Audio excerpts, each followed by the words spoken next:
सदाशिवसमारम्भां शङ्कराचार्यमध्यमाम् अस्मदाचार्यपर्यन्तां वन्दे गुरुपरम्पराम्। हरिः ओम्।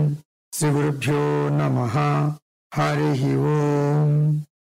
అష్టావకర గీత 26వ పాఠం చూద్దాం. 9వ అధ్యాయం ముగిసింది. ఇప్పుడు 10లో ఉన్నాం మనం. 9వ అధ్యాయంలో అష్టావకర మహర్షి జనకుడికి చాలా స్పష్టంగా చెప్పాడు. ఏమిటి? ముక్తి పొందటానికి ఆశ్రమం అనేది ముఖ్యం కాదు. ప్రతి ఆశ్రమంలోనూ కొన్ని లాభాలుంటాయి, కొన్ని నష్టాలుంటాయి. కాబట్టి జనక, నిన్ను సన్యాసం తీసుకో అని నేను సలహా చెప్పను. యథా తథా భవ, నువ్వు ఉన్న చోటనే ఉండు, ఆశ్రమం మారొద్దు. మరి ఆశ్రమం ముఖ్యం కాదు అన్నప్పుడు ఏది ముఖ్యం అంటే 2 విషయాలు ముఖ్యం. ముక్తికి 2 విషయాలు. ఒకటి, ఆత్మజ్ఞానం పొందాలి. అంటే వేదాంత శ్రవణ మనన నిధిధ్యాసల ద్వారా ఆత్మజ్ఞానం పొందటం, ఇది సాక్షాత్ కారణం. మనోనిగ్రహ, ఇది రెండో కారణం, అంటే సహకారి కారణం.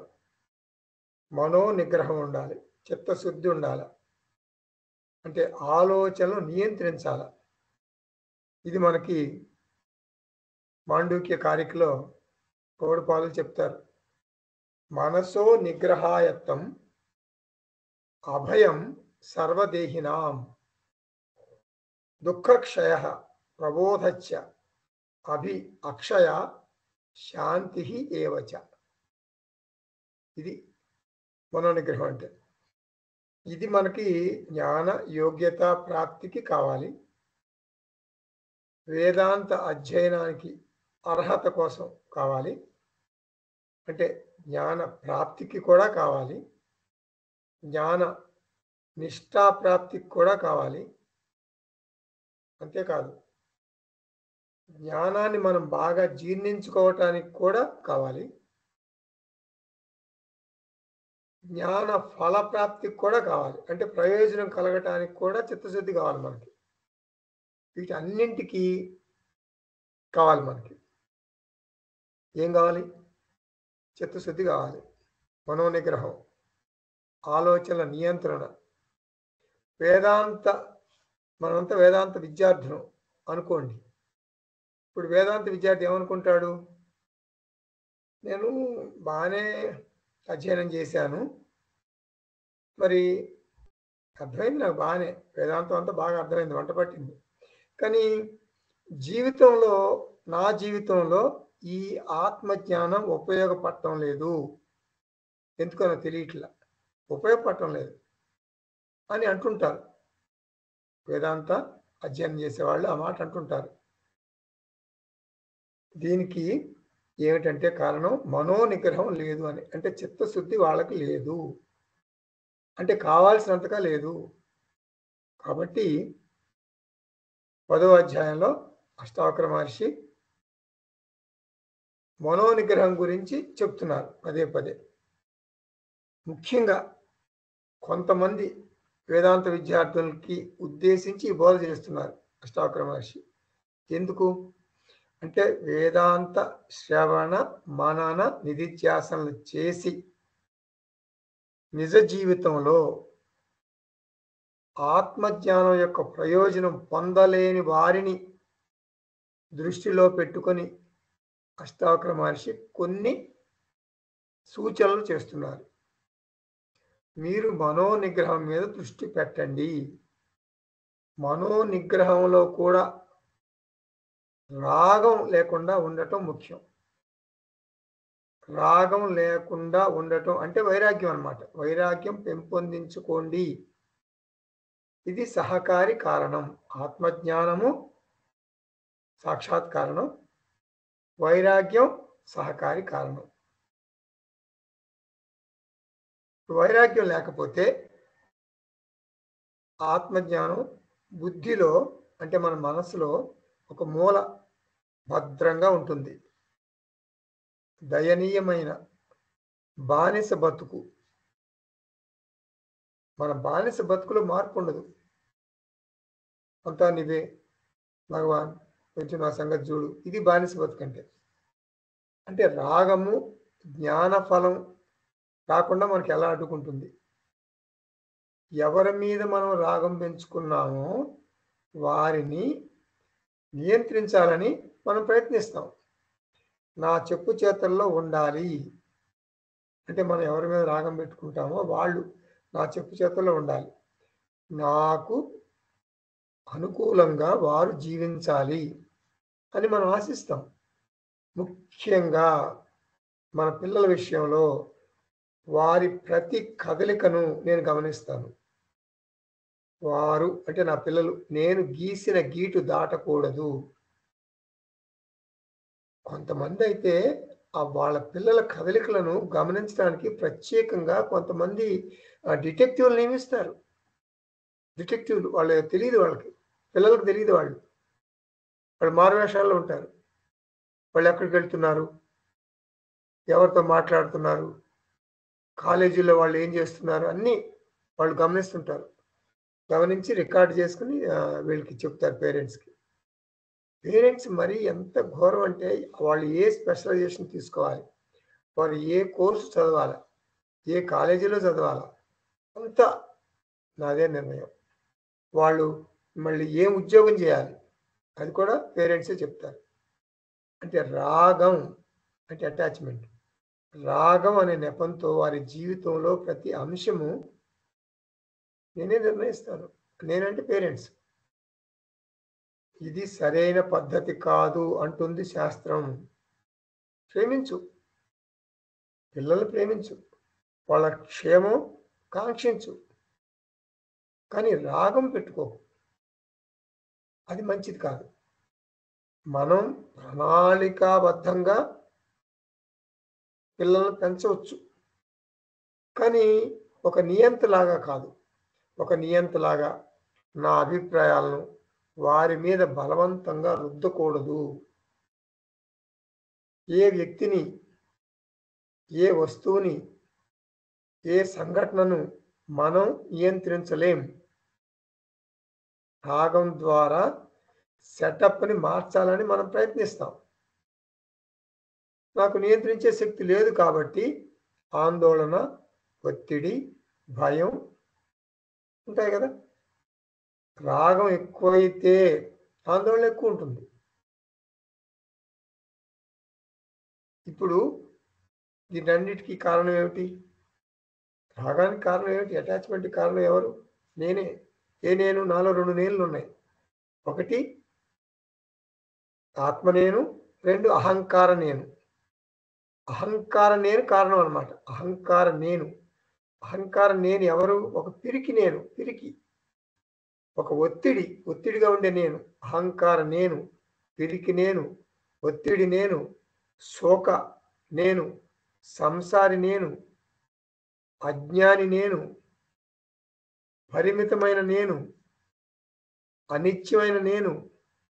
చూడండి ఎన్ని అడ్జెక్టివ్స్ ఉన్నాయో. అంటే ఒక అహంకార నేను ఇన్ని రకాలుగా ఉంటుంది. ఇన్ని రకాలుగా ఉండేటువంటి ఏమిటి దానికి కారణం? అంటే బాగా ఒక ఒక ఒక స్ట్రగుల్డ్ లైఫ్ అనమాట. ఒక ఒత్తిడి ఉన్న జీవితం, నిరంతరం భయం, ఒక డిప్రెస్డ్ లైఫ్ అనుకోండి. ఒక రకంగా ఒత్తిడి, పిరికి, శోకం, సంసారం, అజ్ఞానం, పరిమితం, అంతా అనిత్యం, భవిష్యత్తు మీద బెంగ. ఇంత బరువుగా ఉంటే ఆత్మందులారా, అహంకార నేను ఇంత బరువుగా ఉంటే అహంకారం మిథ్యా బాబు, అహంకారం మిథ్యా అని చెప్తామా? చెప్పలేము. మన వేదాంతం చెప్తుంది కదా, అహంకారం మిథ్య. మిథ్య అంటే ఏంటి? అల్పం, అంటే పట్టించుకోనక్కర్లేదు అని అర్థం. ఇప్పుడు దేహం మిథ్య అని నీవు చెప్పలేవు. ఎప్పుడు చెప్పలేవు? దేహం నీకు ఆరోగ్యంగా ఉంటే దేహం మిథ్య అని చెప్పగలవు ఈజీగా. దేహం జబ్బు పడినప్పుడు నువ్వు మంచాన పడినప్పుడు మనోబుద్ధి అహంకార చిత్తాని నాహం అని చెప్తావా? చెప్పలేము. నీకు బాగా తలనొప్పిగా ఉంది, నేను దేహం కాదు, నేను ఆత్మను అని ధ్యానం చేయగలవా? చేయలేవు. నీకు బాగా పంటి నొప్పి వచ్చింది, పంటి నొప్పి వస్తే ఈ దేహం మిథ్య అని అంటావా? అనలేవు. నీకు ధ్యానం కుదరదు. అదొక తమాషాగా, అదొక వేళాకోళంగా, అదొక జోక్గా మిగిలిపోతుంది. అంటే మిథ్య అనే మాట. కాబట్టి దేహం పూర్తిగా ఆరోగ్యంగా ఉన్నప్పుడే ఈ దేహం మిథ్య అని మనం చెప్పగలం. దేహం పూర్తిగా ఆరోగ్యంగా ఉంటే దేహం మిథ్య అని చెప్తాం. అసలు నిజంగా దేహం ఆరోగ్యంగా ఉంటే నిజానికి నీకు ఒక దేహం ఉంది అని కూడా గుర్తుండదు.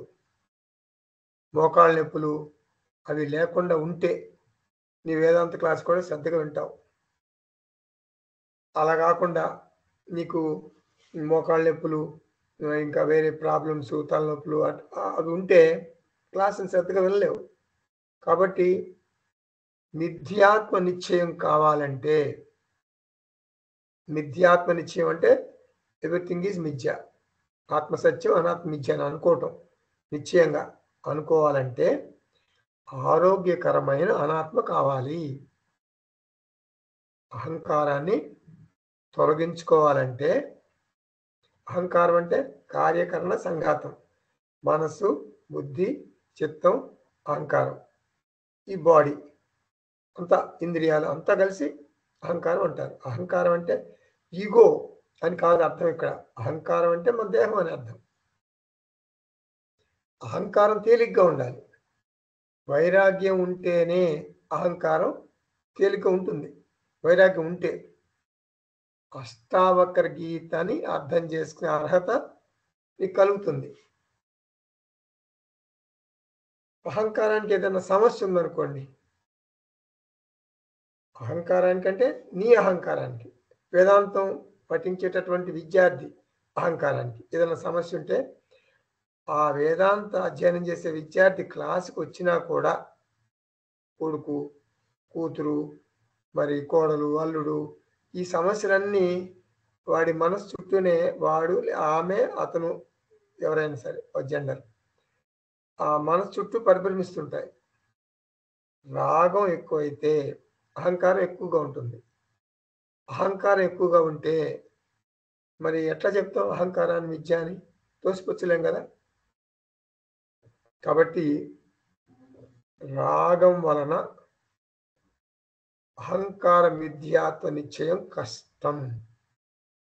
అంటే వైరాగ్యం వలన అహంకారాన్ని మిథ్య అని చెప్తాం, అంటే తేలిక. కాబట్టి అహంకార మిథ్యాత్వ నిశ్చయానికి వైరాగ్యం కావాలి. అహంకార మిథ్యాత్వ నిశ్చయం ఉంటేనే సాక్షి సత్యత్వ నిశ్చయం కుదురుతుంది. స్థాన భ్రంశం జరగాలి. అంటే స్థాన భ్రంశం అంటే అహంకారం పోయి ఆ స్థానంలో సాక్షి రావాలి. సాక్షిగా మాత్రమే, అంటే సాక్షి చైతన్యంగా మాత్రమే నాకు శాశ్వతమైన ఆనందం, భద్రత, శాంతి వస్తాయి. అహంకారం ఉంటే శాంతి, భద్రత, ఆనందం ఉండవు. ఇంకొక మాట చెబుతున్నా, చాలా బాగా గుర్తుపెట్టుకోండి. అహంకారము ప్రారబ్ధమునకు బందీగా ఉంటుంది. మనం నడిపించేది ప్రారబ్ధమే కదా. అంటే పాప ప్రారబ్ధం కష్టాలు వస్తాయి, సుఖ ప్రారబ్ధం మన పుణ్య ప్రారబ్ధం అయితే సుఖాలు వస్తాయి. సుఖ దుఃఖాల మిశ్రమం మన జీవితం, అది మనకు తెలియదు. మనం మనం పాప ప్రారంధంలో ఉన్నామా, పుణ్య ప్రారంధంలో ఉన్నామా మనకు తెలియదు. ఈరోజు నిద్రపోతాం. రేపు పొద్దున ఏం జరుగుతుందో మనకు తెలియదు. సాక్షిగా నేను చెప్పగలను. సాక్షిగా, ఆత్మగా ఏం చెప్పగలను? నమే ద్వేషరాగౌ, నమే లోభ మోహౌ, మదోనైవ మేనైవ మాత్సర్య భావః, న ధర్మో న చార్థో న కామో న మోక్షః, చిదానంద రూపః, శివోహం శివోహం. ఇవి చిలక పలుకులు కాదు. యథార్థంగా, సాక్షిగా నేను చెప్పగలను. కాబట్టి వైరాగ్యమును పెంపొందించుకో అంటున్నారు అష్టావక్ర మహర్షి.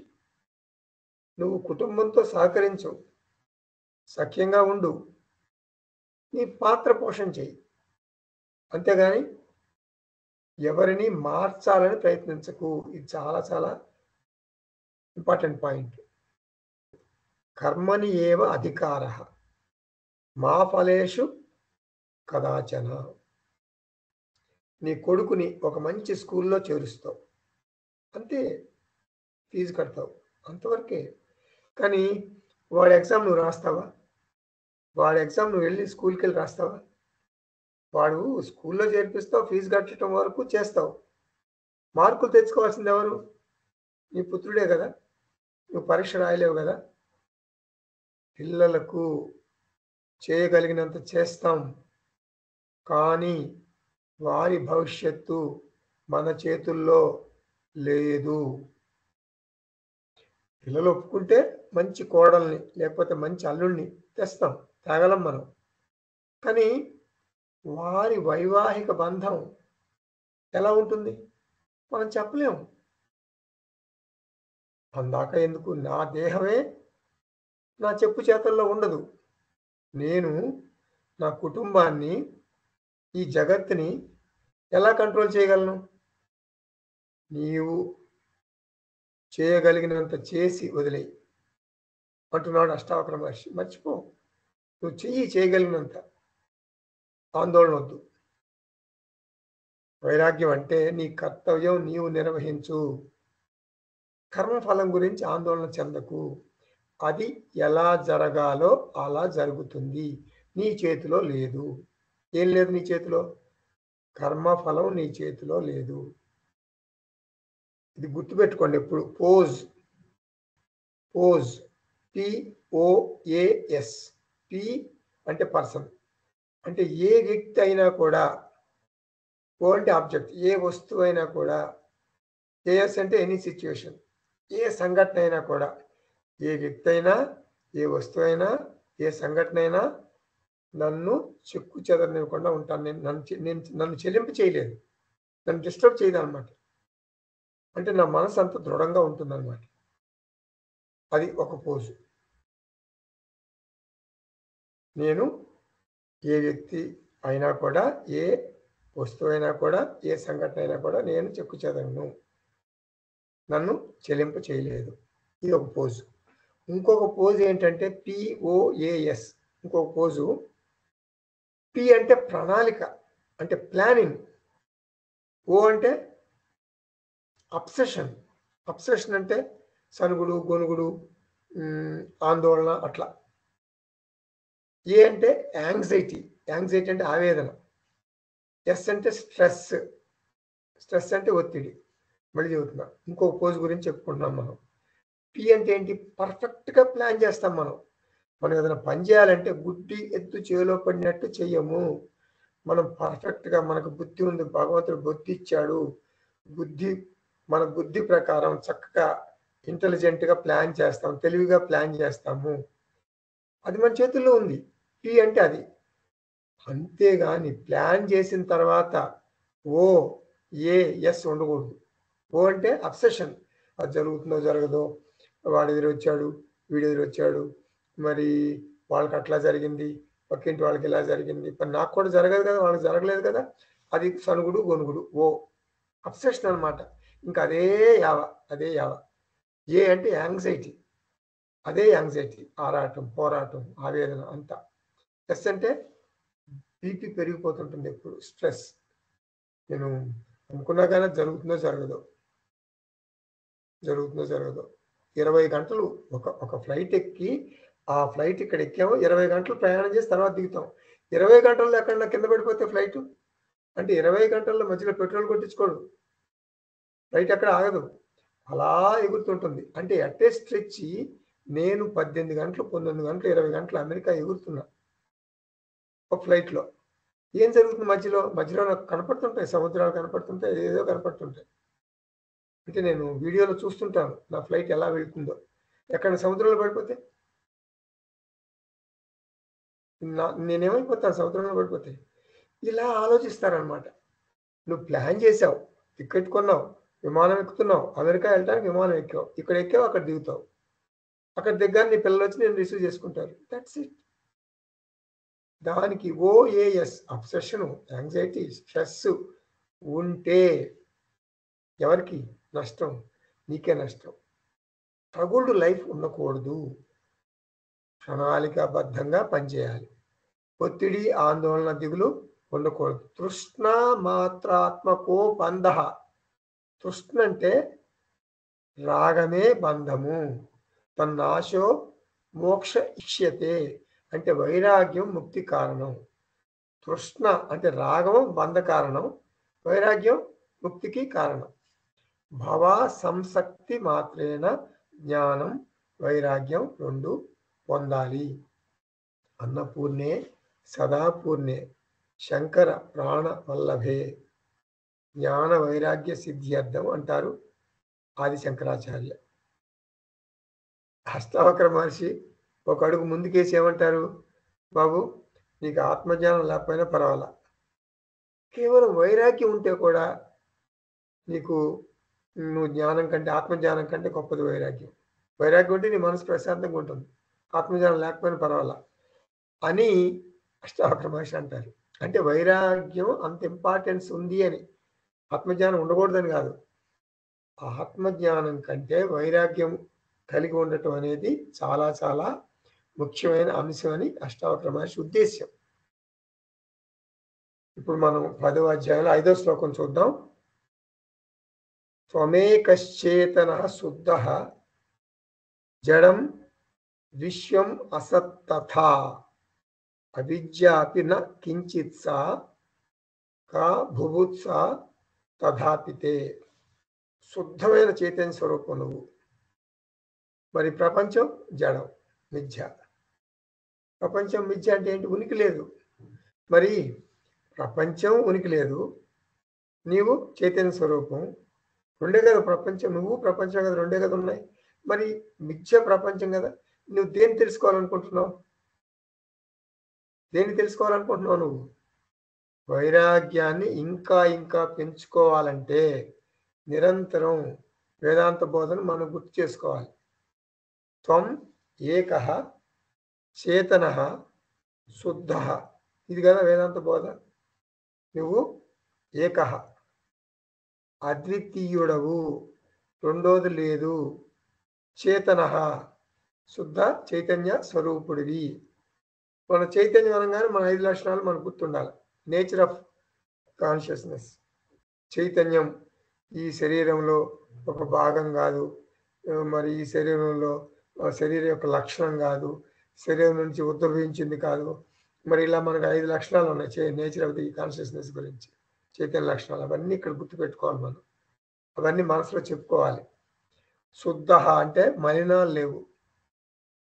నేను విదేహముక్తి పొందాలి, పొందుతానంటారా అని చాలామంది అనుకుంటుంటారు. ఇప్పుడు ఏదో జీవన్ముక్తి పొందాను, బాగానే ఉంది, వేదాంత అధ్యయనం మంచిగా చేసుకున్నా, మంచి గురువు దొరికాడు, మరి జీవన్ముక్తి వచ్చింది నాకు. అయితే విదేహముక్తి పొందుతానా పొందనా అనేది నాకు కొంచెం, ఎక్కువ లేదు, కొంచెం డౌట్ ఉంది. విదేహముక్తి పొందుతానా లేదా? నీకు విదేహముక్తి మీద కోరిక ఉందంటే ఏంటి దాని అర్థం? విదేహముక్తి, దేహముక్తి. దేహముక్తి అంటే ఈ దేహం చాలించిన తర్వాత వచ్చే ముక్తి. ఈ దేహం చాలించిన తర్వాత వచ్చే ముక్తి అంటే ఈ దేహం ఉందని నువ్వు అనుకుంటున్నావు కదా. ఇప్పుడు నేను దేహంతో ఉన్నాను అని నువ్వు అనుకుంటున్నావు కదా. దేహాభిమానం పోలేదు అని అర్థం.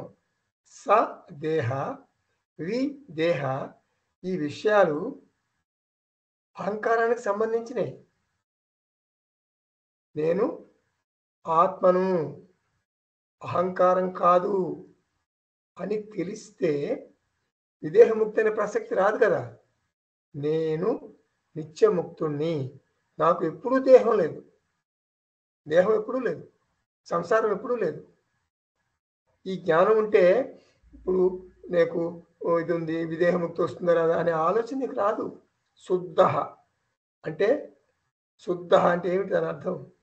నిత్య విదేహ, నిత్య విదేహ అంటే నాకు ఎప్పుడు దేహం లేదు.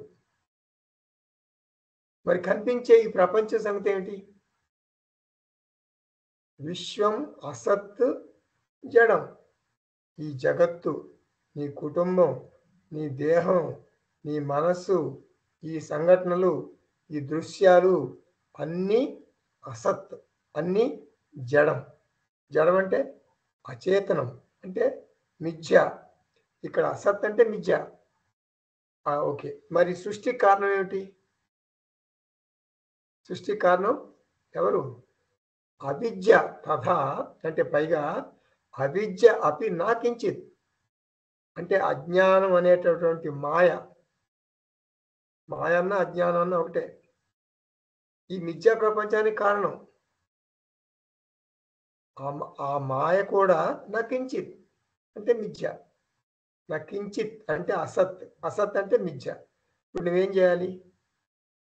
ఏం చేయాలి నువ్వు? నీవు జగత్తు ఉంది అనే విషయానికి అతుక్కుపోకూడదు. క్లింగింగ్ అంటారు. జగత్తు ఉంది అనే విషయానికి నువ్వు అతుక్కుపోకూడదు. అంటే అటాచ్మెంట్, బాగా రాగం పెట్టుకోకూడదు. నేను కొన్ని విషయాలు తెలుసుకోవాలనుకుంటున్నా, జగత్తు గురించి ఇంకా ఇంకా ఇంకా ఇంకా తెలుసుకోవాలని ఆసక్తి వదిలిపెట్టాలి. చాలామంది రీసెర్చ్ చేస్తారు. సైన్స్కిను వేదాంతానికి ముడి పెడతారు చాలామంది. సైన్సే, వేదాంతమే. ఏదన్నా టాలీ అయితే టాలీ అవ్వచ్చు, టాలీ అవ్వాలని రూల్ లేదు. సైన్స్ సబ్జెక్ట్ గురించి చెప్పదు, ఆబ్జెక్ట్ గురించి చెప్తుంది. వేదాంతం సబ్జెక్ట్ గురించి చెప్తుంది. ఏమన్నా పోలికుందా? పోలుస్తారు చాలామంది. అసలు సైంటిస్టులు ఇంతవరకు అసలు కాన్షియస్నెస్ని ఒప్పుకోలేదు. కాన్షియస్నెస్ని గట్టిగా ఒప్పుకోలేదు. కాన్షియస్నెస్ ఒక ఇండిపెండెంట్ చైతన్యం, స్వతంత్రంగా ఉంటుంది అనే విషయం కొద్దిమంది సైంటిస్టులు ఒప్పుకున్నారు తప్ప టోటల్గా సైంటిస్టులు ఒప్పుకోలేదు. అసలు భగవంతుడు సృష్టి ఎందుకు చేశాడు ఇలా ఆలోచించకూడదు. అసలు మాయ ఎప్పుడు మొదలైంది? మొదట కర్మ వచ్చిందా, జన్మ వచ్చిందా? కర్మ, జన్మ. అసలు అహంకారం ఎందుకు ఉంది? అహంకారం అంటే బాడీ మైండ్ కాంప్లెక్స్ అన్నమాట, సెన్స్ కాంప్లెక్స్. ఇలా ప్రశ్నల పరంపర కొనసాగితే అది అర్థం కాదు ఆ రహస్యం. అందువలన ఆత్మబంధువులారా, మిథ్య గురించి విచారణ చేయవద్దు. నీ ఆసక్తిని తగ్గించుకో. బుద్ధిపరంగా, జ్ఞానపరంగా ఈ జగత్తును అర్థం చేసుకోవాలని ప్రయత్నించటం వృధా. ఎంత రీసెర్చ్ చేసినా అది రహస్యంగానే మిగిలిపోతుంది. మనం ప్రయత్నపూర్వకంగా ఫ్రీ విల్ ఉపయోగించి మనుగడ సాగించాలా, లేకపోతే బ్రహ్మరాతను నమ్ముకోవాలా? బ్రహ్మరాతను నమ్ముకుని ఈజీ చైర్లో లేజీగా కూర్చుని పల్లిపప్పులు తింటూ కూర్చోవచ్చు. ఎందుకంటే ఈ రాతను తప్పించుకోలేము. బ్రహ్మరాత మనకంటే ఎలా జరగాలో అలా జరుగుతుంది. ఎందుకు అనవసరంగా మనం బుర్రబద్దలు కొట్టుకోవటం అని లేజీగా కూర్చోవాలా? ఫ్రీ విల్ అంటే ఏంటి? మనం ప్రయత్నపూర్వకంగా కొన్ని పనులు చెయ్యాలా. విధి బలీయమైంది, బ్రహ్మరాత బలీయమైంది అనుకుంటూ చేతులు ముడుచుకుని కూర్చోవాలి. జరిగేది జరగక మాను అంటూ కూర్చోవాలా. ఇది చాలా మందిని వేధిస్తున్న సమస్య. చాలా మందిని ఇది ఒక అయోమయ ధోరణి. విల్లా ఫేటు నమ్ముకుందామా, మన ఫ్రీ విల్ నమ్ముకుందామా? ఏది కారణం, ఏది కార్యం మిథ్యా ప్రపంచంలో అర్థం కాదు. నీ ఆనంద స్వరూపంలో నువ్వుండు. కారణం లేని, వివరించలేని నీ జీవితాన్ని ఒక డ్రామా లాగా వీక్షించు. పరిష్కరించగలిగిన సమస్యలు, పరిష్కరించలేని సమస్యలు రెండింటినీ కూడా ఒక డ్రామా లాగా వీక్షించు. కా బుభుత్సా అంటే తెలివితేటలతో ఏదో తెలుసుకోవాలి అనే ఉత్సాహం. ఈ మిథ్య అనేది ఏమిటి, ఈ అనాత్మ పుట్టు పూర్వోత్తరాలు ఏమిటి, మాయ అంటే ఏమిటి, మరి బాగా పరిశోధన చేయాలి అని అనుకోవద్దు. ఇది ఒక మ్యాజిక్ షో. మాయ అంటేనే మాయ. మాయ అంటే ఏంటి? మాయ నీకు అర్థం కాదు, అందుకే మాయ అన్నారు. మాయ నాకు అర్థం కావట్లేదండి, చాలా బాధగా ఉందండి అని అనొద్దు. మాయ నాకు అర్థం కాదంటే ఆనందించు. నీకు అర్థం కాదు, మాయ అంటేనే అర్థం కాదు, ఆనందించు అంతే. బుభుత్స అంటే తెలుసుకోవాలనే ఆరాటం. బోద్ధం ఇచ్ఛ బుభుత్స అంటే జిజ్ఞాస అని అర్థం. తథాపి అంటే అంతా మాయ అని శాస్త్రం పదే పదే చెప్పినా కూడా, శాస్త్రం దాని పేరు మాయ అని పెట్టినా కూడా నీవెందుకు బుర్రబద్దలు కొట్టుకుంటున్నావు? సృష్టికి మూలం ఏమిటి అని బుర్రబద్దలు కొట్టుకుంటున్నావు. బాబు, సృష్టికి మూలం లేదు, సృష్టికి మూలం లేదు. ఇప్పుడు 6వ శ్లోకం చూద్దాం. రాజ్యం సుతాహ కళత్రాణి శరీరాని సుఖాని చ సంసక్త శాపి నష్టాని తవ జన్మని జన్మని. అంటే రాజ్య భోగాలు, పుత్రులు అంటే ధారాపుత్రులు, సంపదలు, శరీరాలు అన్నింటినీ అనేక జన్మల నుండి పోగొట్టుకుంటూనే ఉన్నావు. వాటిని నువ్వు ఎంతగా ప్రేమించినా నిలబెట్టుకోలేవు, నిలబెట్టుకోలేకపోయావు. జగత్తు మాయ. ఇది విచారణ చేయదగింది కాదు. ఎందుకని? మాయ కాబట్టి. మాయ కాబట్టి బుద్ధికి అర్థం కాదు, ఇంద్రియాలకు అనుభవంలో ఉంటుంది. మాయ అంటే ఏమిటంటే ఇంద్రియాల అనుభవంలో ఉంటుంది, బట్ తర్కానికి అందదు. మాయ యొక్క అనుభవం ఆపలేము. అంటే రకరకాల అనుభవాలు, అందులో కొన్ని అనుభవాలు అద్భుతం, కొన్ని తటస్థం, కొన్ని అనుభవాలు భయంకరం. ఈ మాయ యొక్క అనుభవాలు ఎవరు ఆపలేరు. భగవంతుడు కూడా ఈ సృష్టి క్రియను ఆపలేడు. సృష్టి అనాదిగా ఉంది, దాన్ని ఆపలేము. మార్చి ఫాస్ట్ లాగా దాన్ని సాగిపోను. గవర్నరు మరి సెల్యూట్ తీసుకుంటాడు, గవర్నర్ అక్కడే ఉంటాడు, సైన్యం సాగిపోతుంది. అలా వస్తువులు, వ్యక్తులు, అనుభవాలు అట్లా మార్చి ఫాస్ట్ లాగా సాగిపోతూ ఉంటాయి. అనుభవించు, వ్యతిరేకించకు, ప్రతిఘటించకు, దేన్ని పట్టుకుని వేళ్లాడకు. ఏ వస్తువుకి, ఏ వ్యక్తికి, ఏ సంఘటనకు అలా దాసోహం అని పట్టుకుని వేలాడొద్దు. ఏ వస్తువు, ఏ వ్యక్తి, ఏ సంఘటన కూడా కలకాలం ఉండవు, వచ్చిపోతాయి అంతే. అందుకని వాటిని స్వాగతించు, ఆనందించు. అవి నిష్క్రమిస్తుంటే దిగులు చెందకు, ప్రతిఘటించకు. గుర్తుపెట్టుకో, పెళ్లిలో పన్నీర్ చల్లుతారు కదా పెళ్లిలో అందరికీ. ఆగతే స్వాగతం కుర్యాత్, గచ్చంతం నా నివారయేత్. వస్తువుల్ని, వ్యక్తుల్ని ఎల్లకాలం తమతోనే ఉంచుకోవాలి అని చాలామంది ప్రయత్నించారు, విఫలమయ్యారు. వారి దేహాన్ని కూడా వారు నిలబెట్టుకోలేకపోయారు.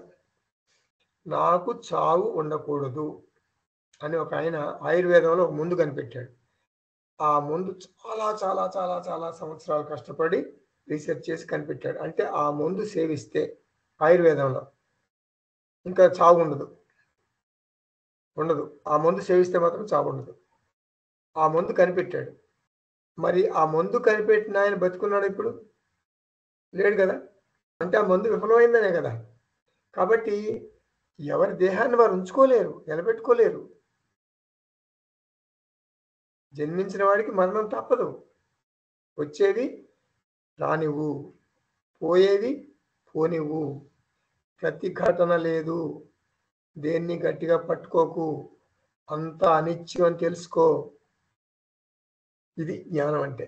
సంసక్త శాపి నష్టాని. సంసక్త అంటే వస్తువుల్ని వ్యక్తుల్ని గట్టిగా పట్టుకోవటం. అటువంటి వారిని సంసక్త అంటారు. నష్టాని అంటే అతని చేతి నుండి జారిపోతాయి. మనం ఏం పట్టుకుంటాం సాధారణంగా? రాజ్యం పట్టుకుంటాం. జనక మహారాజుకి రాజ్యం ఉంది, కానీ మనకు కూడా రాజ్యం ఉంది. ప్రతి మనిషికి ఒక రాజ్యం ఉంటుంది, ఒక చిన్న సామ్రాజ్యం ఉంటుంది. అంటే మన భార్య, భర్త, పిల్లలు, మన కుటుంబం. మన భార్య అయితే వాళ్ళ అత్త మామలు, మరి భర్త అయితే వాళ్ళ అత్త, అట్లా ఒక చిన్న సామ్రాజ్యం ఉంటుంది మనకి. దాని మీద అధికారాలు, హక్కులు ఉంటాయి. మన పిల్లలతో మొదలవుతుంది మన సామ్రాజ్యం. పిల్లల్ని కంట్రోల్ చేయాలి, కంట్రోల్ పెట్టాలని ప్రయత్నిస్తాం. పిల్లలు ఇష్టం వచ్చినట్టు ప్రవర్తిస్తారు. అంటే పిల్లలకి వారి రాగద్వేషాలు వరకు ఉంటాయి కదా. మన రాగద్వేషాలు, పిల్లల రాగద్వేషాలు ఒకటిగా ఉండవు కదా.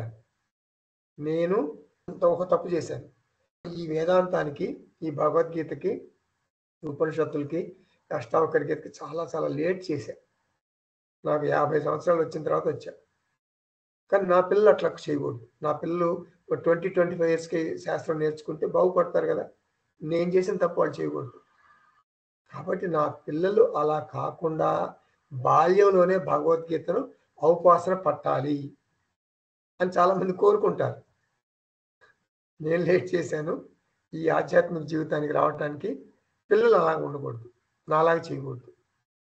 నీవు నీ పిల్లలకు వేదాంతాన్ని బలవంతంగా చెప్తే వారికి ఒక జుగుప్స భావం కలుగుతుంది. వేదాంతం అంటే నీకు వేదాంతం ఇష్టమని నీ పిల్లలకు కూడా ఇష్టం అవ్వాలని లేదు. వేదాంత పుస్తకాలను వారికి అందుబాటులో ఉంచు. ఇష్టమైతే చూస్తారు.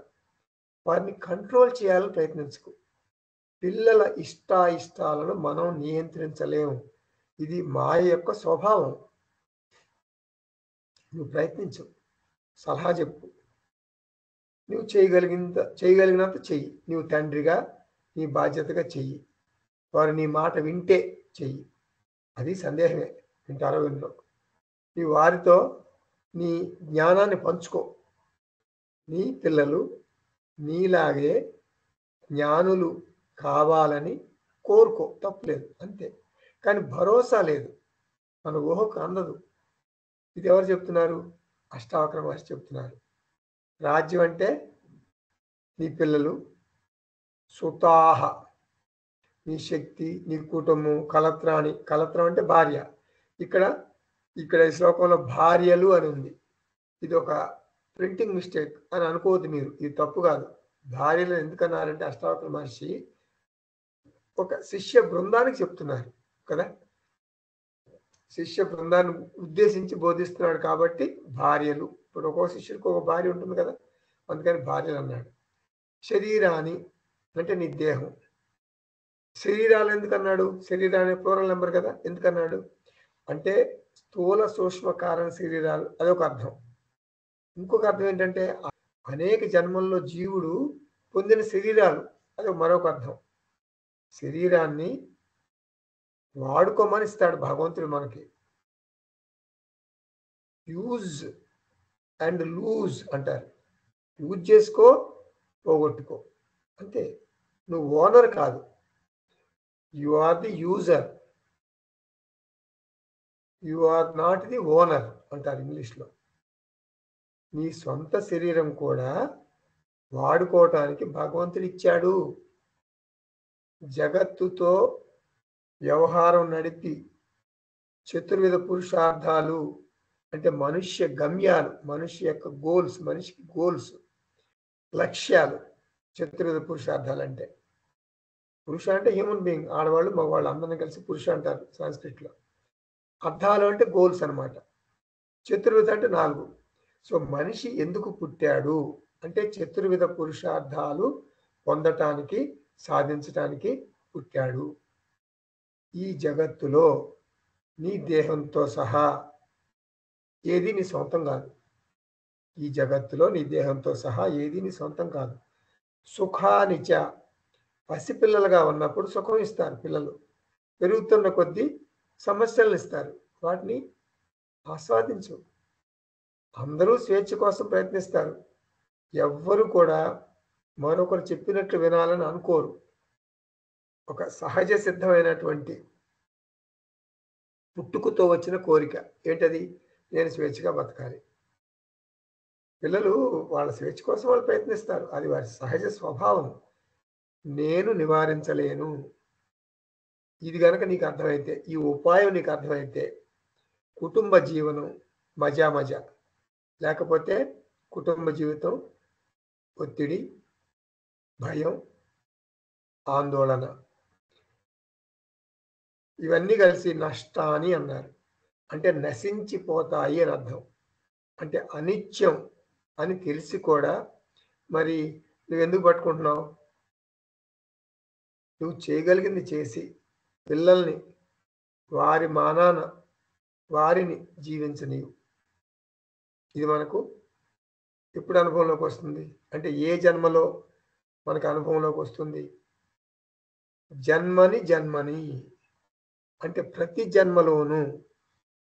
జన్మలోనూ ఇది జీవుడికి అనుభవం. వస్తువులు, వ్యక్తులు, సంఘటనలు వస్తాయి, పోతాయి. ఇది నిరాశావాదం కాదు. రాకపోకలు రెండింటినీ ఆస్వాదించటం తెలియగల వాళ్ళ కర్తవ్యం, విజ్ఞుల కర్తవ్యం. నెక్స్ట్ శ్లోకం చూద్దాం. 7వ శ్లోకం 10వ అధ్యాయంలో. అలమర్థేన కామేన సుకృతేనాపి కర్మణ ఏభ్య సంసార కాంతారే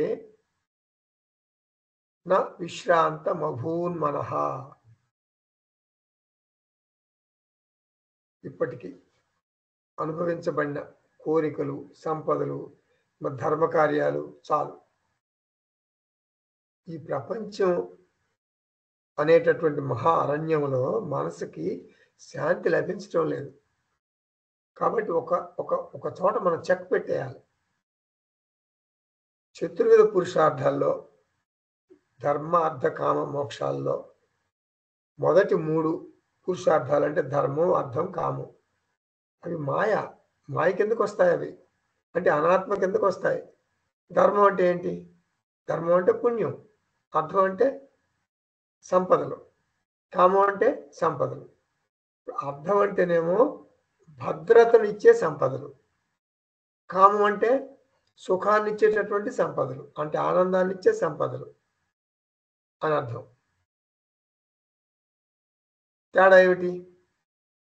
అంటే భద్రత ఇస్తే వాటిని అర్థ అంటారు, వినోదాన్ని ఇస్తే వాటిని కామ అంటారు. ఇప్పుడు మన టీవీ ఉంది. టీవీ సెట్ భద్రత ఇస్తుందా? ఇవ్వదు కదా. వినోదాన్ని ఇస్తుంది. ఇల్లు, ధనం, బంగారం ఇవన్నీ భద్రతనిస్తాయి. కాబట్టి ధర్మ అంటే పుణ్య సంపద. భద్రతను, వినోదాన్ని రెండింటిని ఇస్తుంది.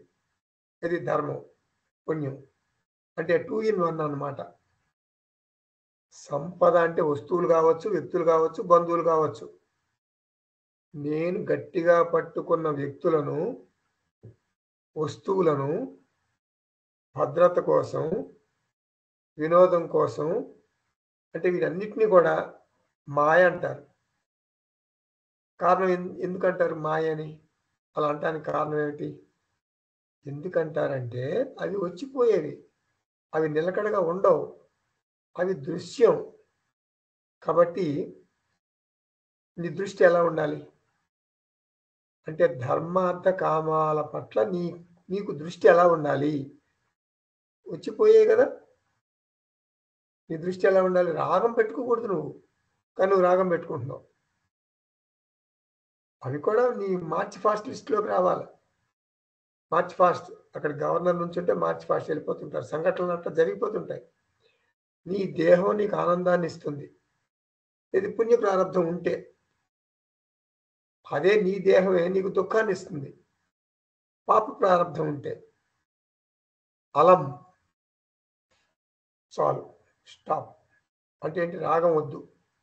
నీవు వేదాంత విద్యార్థి అయితే ధర్మార్థ కామాల యొక్క పట్టు నుండి విడిపించుకో, వాటి కోరల నుండి బయటపడు. సొరచేప కోరలు, తిమింగలం కూరలు, వాటి కూరల్లో చిక్కుంటే మనం బయటపడడానికి ప్రయత్నం చేస్తాం కదా, అలా ప్రయత్నం చేసి బయటపడాలి. ఇంతవరకు నీవు ధర్మార్థ కామాల కూరల్లో ఇరుక్కుని ఇబ్బంది పడ్డావు, పర్లేదు. కానీ ఇప్పుడు నువ్వు వేదాంతం నేర్చుకుంటున్నావు కదా, వేదాంత విద్యార్థి అయ్యావు కదా, జ్ఞానయోగానికి వచ్చావు కదా, చాలు. అలం, ఇక చాలు, ఆప్. ఇంతవరకు ఆధారపడింది చాలు. ఎందుకు ఎందుకు ఆపాలి నువ్వు?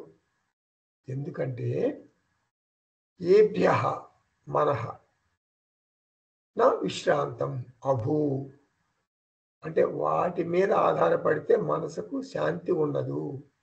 అంటే ధర్మార్థ కామ ఈ మూడింట్లో ఏదో ఒకటి అలజడి సృష్టించగలదు. ఏమిటి రుజువు? ఏమిటి అలజడి సృష్టిస్తుందని మనకు రుజువు ఏమిటి? ఇది మన జీవన విధానమే రుజువు. ఇంకేం కావాలి? అవి శాంతి, భద్రత, ఆనందాలను ఇవ్వలేవు. కాబట్టి మనస్సు నిరంతరం ఒత్తిడి, ఆందోళన, భయం, ఇవన్నీ వీటన్నిటికీ లోనైపోతుంది.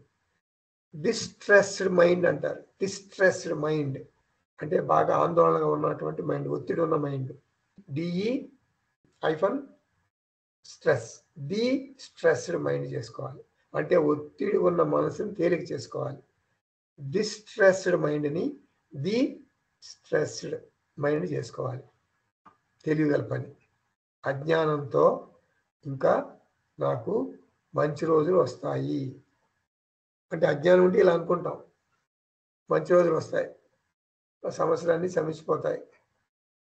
ఇప్పుడు నా పిల్లలు చదువు అయిపోతే నేను ఫ్రీ, నేను శుభ్రంగా వేదాంతం చదువుకోవచ్చు. లేకపోతే వారికి పెళ్ళి అయిపోతే, పిల్లలకి పెళ్ళి అయిపోతే నాకు బాగా ఫ్రీ, వేదాంతానికి వస్తా, ఆత్మజ్ఞానం నేర్చుకుంటా, నాకు స్వేచ్ఛ వస్తుంది అప్పుడు అనుకుంటా. ఆ తర్వాత baby sitting, second baby sitting అంటే మనవడి కోసం మరి అమెరికా ప్రయాణం, వాళ్ళు అమెరికా రమ్మంటారు. ఇలా వాయిదాలు వేసుకుంటూ జీవితాన్ని నెట్టుకొచ్చేస్తున్నా. ఎండమావిలో నీటి కోసం పరిగెత్తినట్లు అవి నన్ను భ్రమలో ఉంచాయి. మనః విశ్రాంతం నా అభూత్, మనసుకు విశ్రాంతి అనేదే లేదు. సంసార కాంతారే, సంసారం అనే అరణ్యములో, కాంతారహ అంటే అడవి, సంసార అంటే సంసారం, భార్య, భర్త, కుటుంబం, పరిమితమైనటువంటి అనిత్యమైనటువంటి జీవితం అని అర్థం. దీంట్లోంచి బయటపడాలి. కృతం నా కతి జన్మాని, మరొక శ్లోకం చూస్తున్నాం, 8వ శ్లోకం. కాయేన మనసాగిరా దుఃఖమాయాసదం కర్మ తదద్యాప్యు పరమ్యతాం. ఇది ముగింపు శ్లోకం. అష్టావక్ర మహర్షి ఏం చెప్తున్నారంటే, నీ జీవితం అంతా బాబు నువ్వు పోరాటం చేస్తూనే ఉన్నావు. కాయిక, వాచిక, మానస కర్మలను చేస్తూనే ఉన్నావు. మరి ఎన్నో ప్రణాళికలు వేశావు. స్వల్పకాలిక ప్రణాళికలు, దీర్ఘకాలిక ప్రణాళికలు. ఎందుకు? అనాత్మను జయించాలి అని ఆరాటపడుతున్నావు. సెటప్, ఈ సెటప్ని కంట్రోల్ చేయాలి అని విశ్వ ప్రయత్నం చేశావు. లోక జయం కోసం ఎన్నో దశాబ్దాలు కృషి చేశావు. కానీ నీకు ఎప్పుడు విజయం లభించలేదు. సెటప్ నచ్చటం లేదు, అప్సెట్ అయ్యావు. అనాత్మను నిగ్రహించటం ఇకనైనా ఆపు. తెలివిగా ఆలోచించు, ఆత్మస్థితిలో ఉండు. అనాత్మ ఏ పరిస్థితిలో ఉన్నా కూడా నిన్ను కదిలించలేదు. అనాత్మను నియంత్రించటం నీ జీవిత గమ్యం కాదు. అనాత్మ నుండి విముక్తి పొందటం, స్వేచ్ఛ పొందటం, అది నీ జీవిత గమ్యం, నీ జీవిత లక్ష్యం. కతి జన్మాని అంటే ఎన్నెన్నో జన్మల నుండి, కాయేన మనస గిరా కర్మకృతం అంటే నీ వాక్కులతోనూ అంటే స్పీచ్, మనస్సుతోనూ దేహంతోనూ అనేక కర్మలు చేశావు.